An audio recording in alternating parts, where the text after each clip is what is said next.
podcasting. Anyone ever thought about having a podcast? Where do I start? Where do I begin? Here's a tip for you, something that I use, Anchor.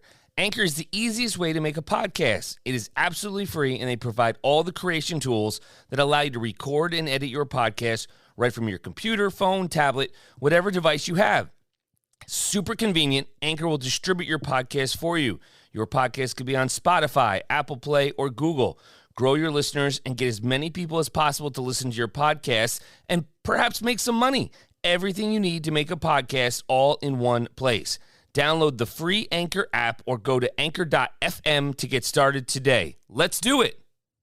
The Disney Vibes Podcast. Talking insider tips, tricks, and pixie dust. For the most magical place on earth, here's Andrew and Heather. Welcome to episode number 16 of the Disney Vibes Podcast. I am your host, Andrew. And I am Andrew's co-host, Heather. Love the enthusiasm there, dear. Oh, thank you much. Fantastic. Thank you. So, I want to start off with a joke. Oh, let me get my morning corny. Can you have faith in me? Sure. Well, because I heard that people enjoyed mine from last week, so I'm going to keep rolling with it. And then, Really? That was the feedback? Yeah. Okay. So, here we go. Are we all ready? As ready as I'm gonna be. Okay. Why did Mickey Mouse take a trip to space? I don't know. He wanted to go find Pluto. Crickets, no reaction. No. Although, I don't know if Pluto is not a planet anymore. No, but it's still in outer space, so I don't want to hear it. Oh, my Lord. It might have lost its planet status, but it's still in space. So, Mickey, good luck. I'm going to apologize for being off the rails exactly like 37.5 seconds into the show. Anyway, Disney Vibes brought to you by Magical Destinations Travel, bookmdtravel.com. Like the podcast, spread the word, want to show some support. One of our agents will be with you to assist in planning your vacation. There is no obligation for a free quote and no cost to you ever. Please remember you can download the Disney Vibes podcast wherever you get your podcast from. If you like the content, provide some feedback and a rating, jokes included. We greatly appreciate your support. So, Heather, what's going on with you with the news besides these jokes? Like, did you Google that, or did you hear that, or where did that come from? I might have Googled it. May have. Yeah, I would say it's a little dated because you're talking about Pluto. Anyway. Oh, come on now. Still in outer space. But I got a good pun for next week. Oh, you're already prepared. I am. Please put it in the show notes so I'm not shocked. All right. A lot of news. We want to talk about Here's What's Happening. One thing that came out, and we wanted to mention it, is Story Living by Disney Residential Communities. So as soon as Heather and I saw this, we were like, nice. Yeah, we fast forwarded our life about, 25 years from now. I'm out before then, but thank you. Retirement plan. That's it. Yeah. So, Disney has had a lot of real estate interest in Celebration, Florida, houses in the Golden Oak at Walt Disney World, and now they have a new business to develop more residential communities. Story Living by Disney will have these distinctly designed spaces, unique amenities, and world-renowned service for those looking to write the next chapter of their lives with Disney, and that's kind of like me and you. So, and I'm going to make it to your mini, like you said. So we're in it together. Anyways, the first community in the Story Living by Disney project will be developed in California. So that's great.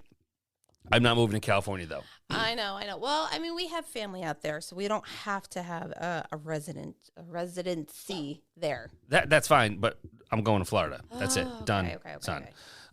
So as more and more of this information comes out, we will put a link to the show notes, and somewhere on our webpage, Heather is creating a dedicated spot Oh, boy. for it, because there was a lot of feedback regarding all the links from what to pack and how do you get all those deals from Amazon, and she did create that, but we want to make sure we house it in the correct location for you. So there's going to be more U.S. locations under exploration. And it isn't a April Fool's joke. This is an actual announcement. So definitely looking forward for those who are big Disney fans like us. Something on the horizon is these new Story Living residential communities. So that's fun. That's exciting. So I envision golf carts a Mickey and Minnie version of like a golf cart, almost like the strollers they have at Disney, but golf cart versions. And yeah, that's all I envision right now. Wow. No, that's just one thing that popped in my brain, kind of like, you have, Just one thing. oh, well, that's what Are you going to play golf? No. Why not? I'm going to sit by the pool. No. You got to play some golf. I don't even do mini golf without wanting to throw the putter. So no, I can't. I'm sorry, folks. I'm dying over here. I don't have patience for golf. Happy Gilmore.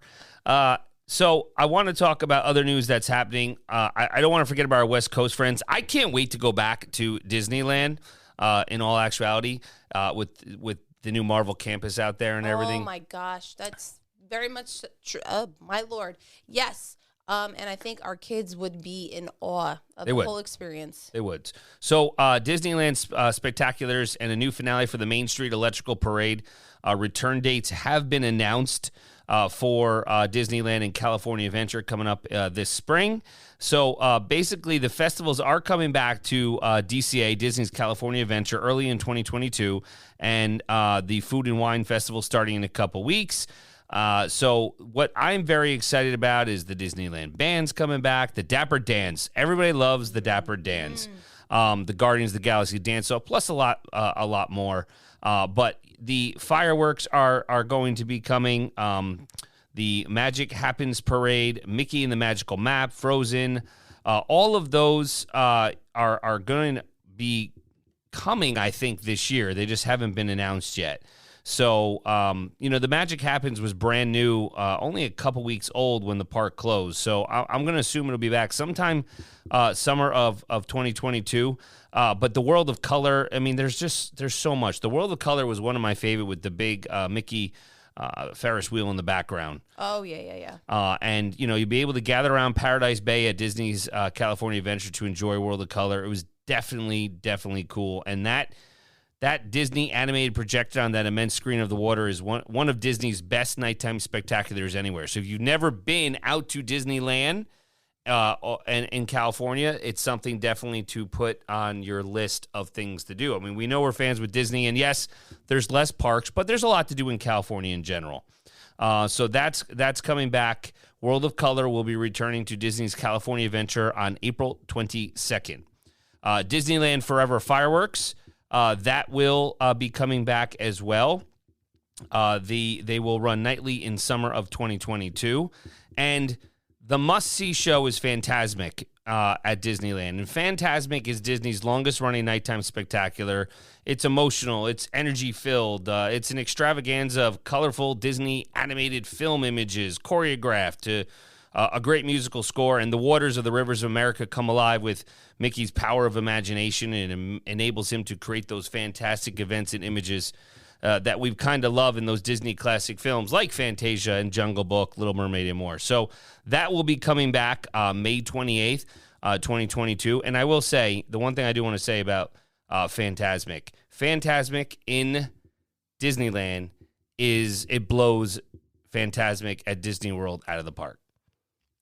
Actually trying to remember. It's when the dragon comes up, remember? Oh, my gosh, you're right. Yep. So, and then obviously the Main Street Electrical Parade will make its grand return to Disneyland, and I think, that's got many memories for all of us. It's got tons of guest favorites with Elliot the Dragon and floats from Alice in Wonderland, Cinderella, and Peter Pan, and that will roll down Disneyland's entertainment corridor beginning on April 22nd, 2022 as well. So excited that Disneyland Forever and Main Street Electrical Parade are coming back. It does say they're going to be available for a limited time. Interesting. So I don't know what defines limited time, but it's definitely coming back. So I'm excited that all of the entertainment is returning to Disneyland. That was a deep breath. I was going to add to it, but I agree with you. Part of me is torn with the fact that, sometimes for the electrical parade, you would have to kind of camp out and wait for your, it to happen. And Small World out there is where we camped out. We did. And that Small World pavilion is massive in size compared to the one in Walt Disney World. It is. And I want to say we had a really great seat because didn't it start or end there? I think it started there. I think it started there. So, and I almost think we were just there by chance. Like it was happening. I was like, oh, okay. But the fact is, it's almost like bittersweet because, you kind of structure your time around waiting for this to happen. And then it finally happens and it's absolutely amazing and definitely, worth it. But then, I mean, we haven't had that in 2 years now. Right. So now it's just, things are getting back to what it was. Well, normalcy, and I think we've seen that over the past few weeks with the change in mask mandates, policy. right, Yep. and those policies. So I think slowly and surely things are starting to come back. I will say that I'm a little surprised with all the news, and there's a ton of news coming out, but I'm surprised with the amount of news that has come out due to the fact that Star Wars Galactic Star Cruiser launches on March 1st, and there's a lot. The soft previews have been happening, so definitely looking forward to, and we're going to talk about that on the next episode, as, it'll probably coincide with the launch. So I know we had mentioned previously about Guardians of the Galaxy Cosmic Rewind, the opening for that roller coaster. And so just I think everybody is a fan and they understand it, but it is a Marvel-themed roller coaster that has been under construction at Epcot, not to be confused with Tron Light Cycle, which is at Magic Kingdom. It will be the biggest attraction of Walt Disney World's 50th anniversary. So we kept going on and on about we didn't know when it was going to open. But and the saga of the Guardians of the Galaxy attraction at Walt Disney World has dated back years. So there was rumors of a replacement, don't cry, for the iconic Twilight Zone Tower of Terror at Hollywood Studios, a la Guardians of the Galaxy Mission Breakout at Disneyland Resort. Don't cry. I'm just letting you know. All right. But then the Marvel Misfits would take over the nearby Rock and Roller Coaster with Aerosmith. Anyways, so they officially announced Guardians of the Galaxy Cosmic Rewind replaced the dinosaurs of Universe of Energy at Epcot. So we do know that they have repeated and referred to Guardians of the Galaxy Cosmic Rewind as the first Otherworld Showcase Pavilion at Epcot. So definitely excited. We've seen all the construction. I do think that Epcot is a great place. It's just going to bring more people to the park, for that attraction. I mean, all the attractions, not all of them, Hollywood Studios aside. It's, it got Frozen, it got Ratatouille, it got Remy, it's, so there's a lot going in there. So they're saying it's going to be a storytelling coaster, and the big news is that it's going to be launching. And they always said summer of 2022, which coincides obviously with the 50th anniversary ongoing. So just want to say that there are people going through soft tests. And, what's going to happen is Memorial Day weekend. Kicking off the summer like no other. Cosmic Rewind, Guardians of the Galaxy Cosmic Roller Coaster at Epcot will be launching for Memorial Day weekend. No thoughts, Heather, huh? I'm taking it all in because I'm reading it as we go through, and it's amazing. It's so strategically placed, I feel like, because... Well, we saw the barriers up when we were at Epcot. Yeah, no, and it's, it's going to be next to Space 22. Space 220. Thank you. Space 220 restaurant and Mission Space and Test Track and, there's the Play Pavilion. So it's definitely, they thought it out. And even after the ride, there's this, the Galaxarium, I can't say it. Galleryarium. Help me. I'm good. You could throw the putter with this one. There you go. Well, and then it's just, it's to begin that storytelling, it's just like when you go through the Star Wars, ride, you go through all of that. It's an experience. And I think that's what they are doing is they're keeping guests on rides longer, which would kind of help out, alleviate you going Wait to time. every single ride and so forth. So I don't know if it'll be as long as, Rise of the Resistance, but either way, it's going to be an experience in a totally different park. Yep. So something definitely to look forward to. 100%. As you know, we are foodies. So the foodie guide to the 2022 Epcot International Flower and Garden Festival, March 2nd, was released, and there are a ton. Oh, my heavens. And, the image is really just, it's crazy. And this is the restaurant I think you had mentioned on a previous episode where we were talking about, and maybe I'm mistaken, the one that Sophia really likes, the Sunshine Griddle. Wasn't that the name of it? Maybe not. Oh, I don't I could be off. remember. Anyways, a lot of great things coming. I'm looking forward to it, and we will post the article. It does have allergy news as allergy information as well, but just a couple of them. I thought grilled street corn on the cob sounded excellent. Everybody's a big fan of avocado toast. Yes, right here. I'm going to say Fruit Loops shake. Sign me up. Non-alcoholic. Okay, well, I'll have my coffee. Cold brew cocktail with rum, coffee liqueur, vanilla vodka, and milk while you enjoys your, I've got to try it. Very true. Very true. So they have a key lime hibiscus ale, orange peel ale, so some nice brews. Wow. And there's a bunch. I'm not going to read the whole list because it is very reminiscent of Food and Wine Fest. So it's the food just looks, the images do justice. So we will be sure to include any information that we find out regarding food. But if you are heading down, and again, we spoke about last week, it's almost like it's running for a lot longer. Yes, yeah. So if you're gonna be at Disney World anytime before July 4th, you're going to experience this, and the amount of food, and who needs dining reservations looking at this? No, not at all. Because it's all in those booths mostly. As you walk around World Showcase, and actually in the park as well. So there's a lot. I love it, and for 90 days, that's great. So more people can experience it. Yeah, you just gave me a thought. I think we need to do a podcast on our experience of the Food and Wine Festival. It's got to be very similar to the Flower and Garden, like that approach, like you just said. Like there were times where we didn't even have dinner reservations. Instead of we just walked around and went to the specific kiosks and whatnot. Yeah, you definitely munch and snack your way through, and Amazing. It's great. And the portion sizes are decent as well. Yeah. They definitely are. So, all right. Other news that we wanted to touch base on. The first one is Disney Genie Plus service. So this is massive in announcement size, I should say. But basically, it started February 25th, and it goes through August 7th. The following attractions are going to be added to Disney Genie Plus. So Magic Kingdom, you now have Space Mountain. So here's my thing. As I start to think about just Space Mountain, that means the only individual lightning lane at Magic Kingdom is Seven Dwarf. Yes. Is Tron going to be ready?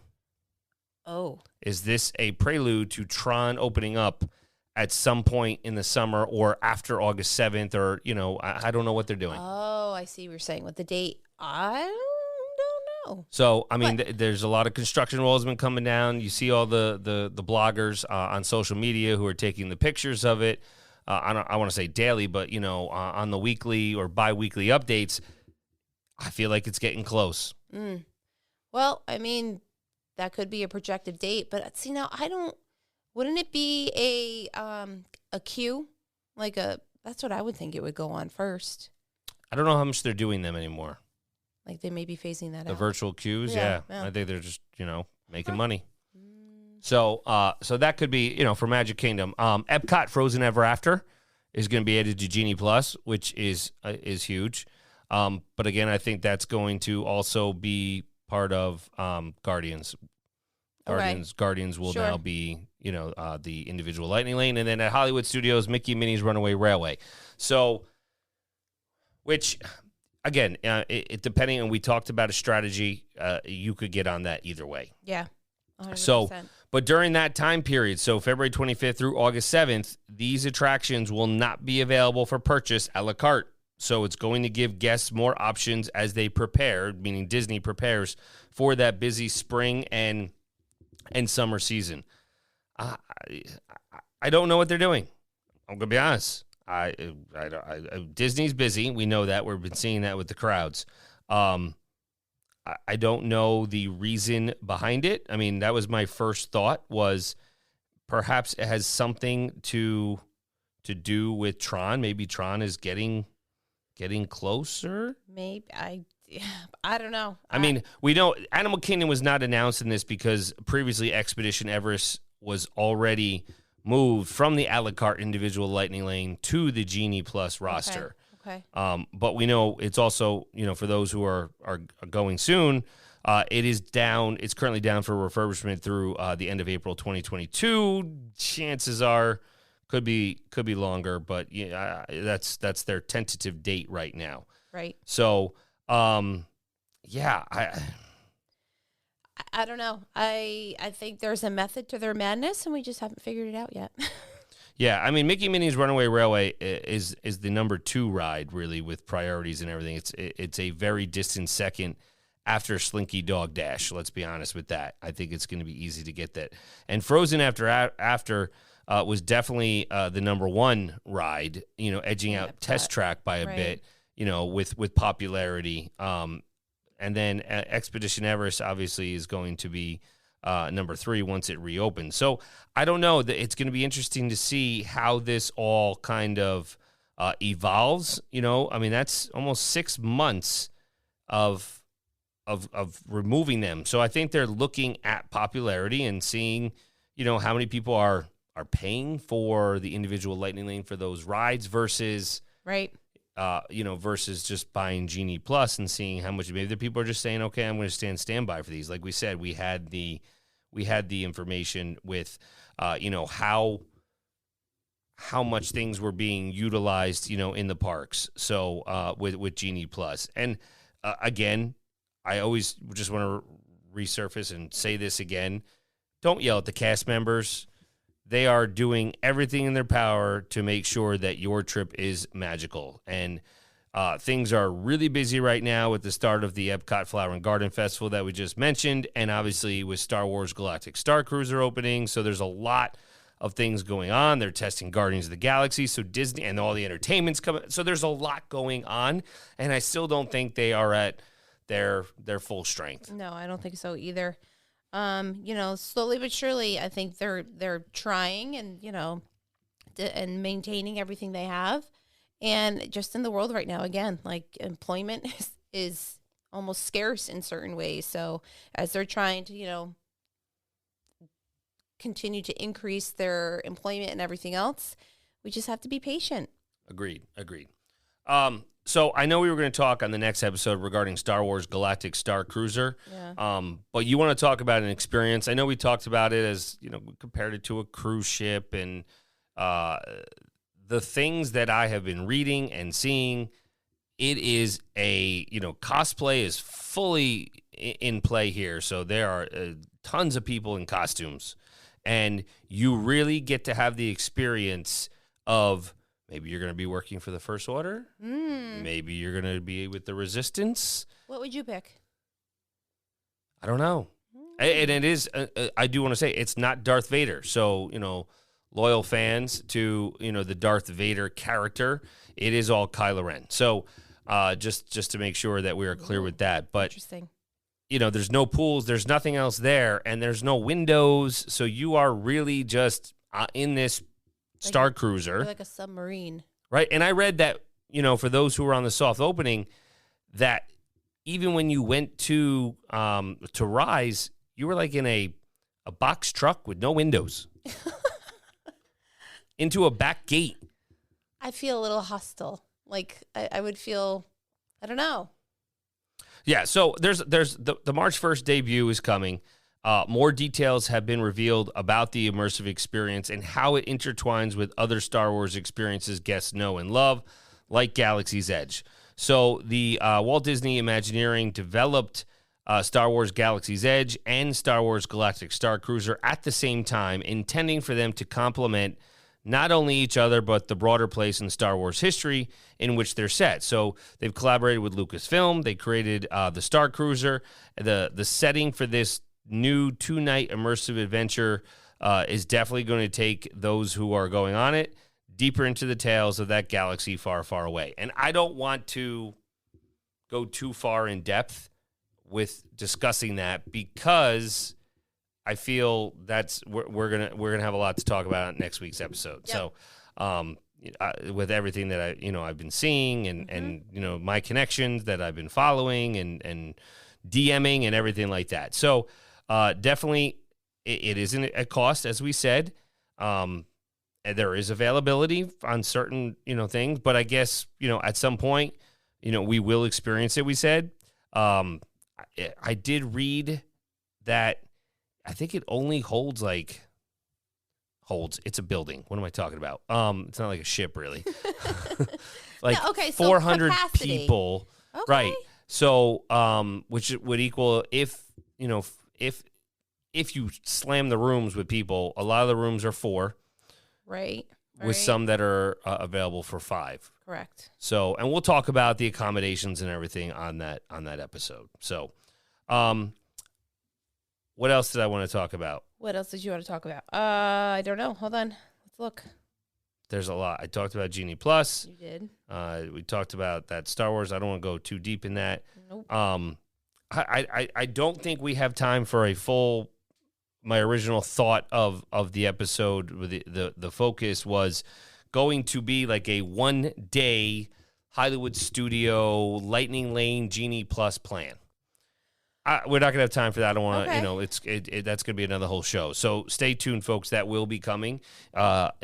Maybe next week, depending on how long Star Wars goes.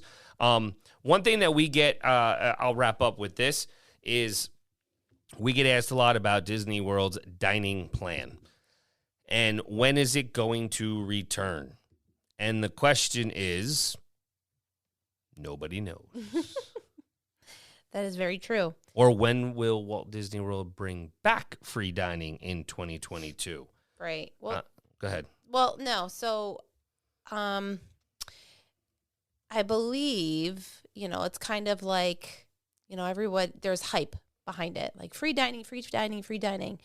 But after all, it's just another way to market it, whereas the dining it's already an expense that's built into your package. Well, you mean through the plan? Right. Because I just remember hearing that some people, I even want to say, I even spoke to someone at Disney, and they just said that it's a strategy that they use in order to bring people in. 1,000% correct. But that is it's accurate. not necessarily like not with the it's 50th built anniversary. it's built into your price. It's they make it sound like it's all of this. You have not heard this? No, I understand. So you're talking, it's like customer acquisition costs. Like, what is it? Oh, my God. I don't know what that means. And this is my life. Anyway, so as you're looking at your break-even point. Okay. I'm not going deep into this. No. See if you can follow very quickly. Because so your break-even point with rooms. Okay. Got it? I've got it. You need people in the rooms Correct. to make money, Yes. to break even, Yes. right? Mm-hmm. So you bring people in by enticing them by giving them free dining. Correct. Typically, if there's not free dining, which we are seeing, some are minimal, but you don't get both. You don't get a room-only discount and free dining. It's typically one or the other. PIN codes aside, let's not bring that in, all right? However, free dining, also the level of free dining, probably it's dictated by what level of resort you're staying at. Right. So, the quick serve, the main one, or the one with all the meals. So they look to bring guests in to make sure that they are at least breaking even. I understand. No, you don't. Yes, I do. For those who aren't, I get it. yeah, all right. So we know that Walt Disney World temporarily suspended the Disney dining plan, canceled the free dining, along with several other things pre-pandemic. I mean, right when the pandemic hit. Since then, everything's pretty much been restored or announced the return of most things, with the pace, really accelerating, the last 8 months or so, last summer. Things were temporary. A lot of things have changed, as we know. However, as we were saying, Disney Dining Plan has not returned despite the company. So Walt Disney has released a statement, last summer that it would come back. But if they're at capacity now, why would they have to entice people to come? So, listen, it could come in 2022 as they start to look at the numbers. And remember, the celebration is ongoing for the 50th. We talked about the 50th for a really long time, and the main Disney fans, they are going to be there. Come no matter what. They are going to be there. There's no doubt about it. So it's been about 9 months since Disney said that the dining plan would be back, but they were not quite ready to make that announcement, and we don't know what their definition of soon means. Right. Excuse me. So nothing has changed with that. And again, the new menus with all the Epcot festivals, they do have the DDP, Disney Dining Plan symbol next to those eligible snacks. As we've seen those menus, as if those food and beverage teams are preparing for it to return at any time, but nothing has been stated. Most of the restaurants have reopened. So to the point that the number of locations that are unavailable is fairly insignificant in the grand scheme of Walt Disney World's dining capacity. We just did talk about the CDC and changing mask mandates and everything like that, even inside buildings with the exception of transportation. So there's restaurants that have been open for months. They've upscaled their operations. There's now breakfast. There's now buffets. There's more, other missing meal services. So there's a lot coming. And then we know recently that the first Princess meal had just returned, which was the storybook dining at Artist Point at Wilderness Lodge, which I think we have to talk about that. That was a fantastic meal. It was very, what's the word I'm looking upscale. for? It was awesome. It was surprising. And we had, God, how many of us were there? 12, I want to say. It was about 10. 10? Yeah, right. 10. And it was delightful. It was great. But Disney now, they have that willingness to operate meals with face character meals. I think other restaurants will return. Those signature dining restaurants have returned this month. There's more opening in March. So I think staffing remains the key issue with all of the Walt Disney World restaurants, and both those ones that are in operation and the closed ones. I think we mentioned it, that they brought back the college program. They had a hiring blitz. They've given bonuses, but there's a lot of staff shortages still, and that's why many locations cannot operate at full capacity. Now, what does that have to do with the dining plan? Things aren't firing on all cylinders, I guess, in that regard. But we know that food prices have gone up. We know inflation is crazy right now. We know there's shortages everywhere. So I do think that Walt Disney World is trying to address this and getting that staff with those bonuses and everything back. Now, as far as the higher menu prices, that could make the Disney Dining Plan more attractive and push more guests towards it. Maybe they're going to increase the price for that. I mean, Heather will tell you, first thing, the Disney Dining Plan is pricey, but so too are those individual entree, snacks, desserts, drinks. And we talked about saving money and how you can do that. However, I think that it's a lot of food. Yes. By the end of our not this past trip. No, we didn't use it. No. It wasn't around. Prior, exactly. I just was like, I don't want to say disgusted because that's not the word, but I was just like, I don't want to eat anymore. Were you an Oompa Loompa? I did. I felt it, and I couldn't. And I felt bad because it was there.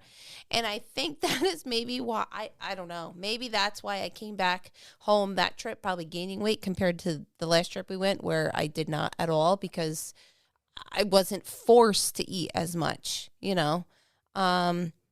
So, I mean, it really depends on, how many people are in your family and what's going to work. And again, I remember that was the first year they included alcoholic beverages and then I think like desserts and everything. So it was definitely a lot. So, I mean, I don't even, if it were to come back, I really don't even know if we would consider it again. Well, and here's the thing. People talk about pricing. Well, we know how high inflation is with food. We went over that in a previous episode. I'm not going to rehash that. However, there's no secret that the inflation has hit the cost of food especially hard. And, meat, poultry, fish, eggs, they've all skyrocketed. And businesses attempt to pass those higher costs on to consumers in anything. This is not Walt Disney World specific. Grocery stores, we know fuel prices, but food away from home, restaurants, they are trying to keep up, and they have higher labor costs, higher food costs, higher ingredients costs, and everything like that. Yeah. So, and table service was always, signature aside, was always pricey, but it has been for years. That's nothing new. So I don't want to say that that's pretty much the thing. I think that there's trepidation among restaurants about their ability to pass on these higher prices to consumers without seeing that corresponding drop in demand. So I'm going to say that's pretty much the same concern with Disney Dining Plan. So even pre-closure, the rate of the price increases had slowed significantly because they wanted people buying into it. Because let's be honest, you don't eat that much food.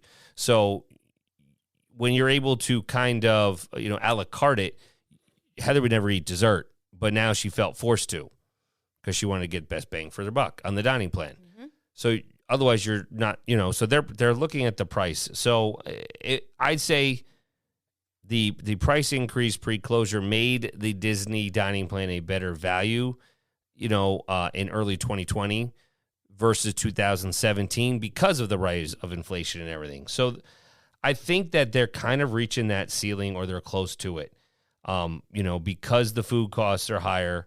And yes, consumers, I think, are more willing to pay those prices impulsively, like for your Mickey pretzel or your Mickey bar, right? Right. In smaller increments. But a $90 regular Disney dining plan, do you think you'd spend $90 a day? Again, if it's free to attract you to get there. Right. Again, but then look at the hotel cost. Right. So everything is looped together. It's like 6 degrees of separation. These are a bunch of different variables. We know that spring break and Easter are right around the corner. I don't think they're lacking attendance, as we've seen. We know Galactic Star Cruiser, as we mentioned, is kicking off, but guests are spending money because they've saved it from not traveling for 18 months. So I know that was my soapbox moment. Okay. I do think, best case, it comes back in March. I think we'll have to wait and see. But I think it's unlikely for spring. I think it really depends on capacity as they move forward. I would be optimistic. Maybe summer. Maybe summer. And I think it's going to be very limited. I'm going to be honest with you. Number of hotels, just like these discounts. What do you think it's going to be your deluxe resorts, or is it going to be more towards? I think it'll be moderate deluxe, but limited as well. In the sense that, let's say you used to get the deluxe dining plan at a deluxe resort, and you're going to get like a tier lowered. You'll get the regular dining plan, the standard. Okay. I do not have a crystal ball. Nope. Okay. This is just speculation in nature. And what we've seen in the past in trends. Typically in the summer is when they really need to bring some people in, but I don't forecast that this year. I don't know Disney's numbers. I can look at it, but overall, I don't know if it's really going to come back. It depends upon capacity, and with everything coming back as is, like all the the good stuff, the entertainment, more hotels, restaurants. Maybe they'll bring back 6 months, 180 days of dining reservations instead of 60. I don't know. Anyways, any final thoughts, Heather? Sorry for my soapbox, but for those who ask us about dining plan, I wanted to kind of explain it, and then Heather will have a full definition. Forget the joke next week. Full definition of customer acquisition cost. Oh my God, no, guys, don't let him do this. I'm just kidding. Okay. So So Final thoughts, wrap up. What do you want to do? no, well, please check us out on our socials. I have been sharing just some of the sneak peeks of the Star Wars Galactic. Yeah, the food looks good. Yep. We'll talk about that. I don't want to go down Well, that no, rabbit hole. I'm just saying. I Check got us you. out. Socials. So Instagram is Magical Destinations Travel Co. You can check us out on Facebook, Magical Destinations Travel, on Twitter, Magical Dest Trav, and of course our website, bookmdtravel.com. That's it. So, till next week, live life, do what makes you happy, eat the food, and let the Disney vibes flow. Find Disney Vibes for all your vacation needs on the web at bookmdtravel.com.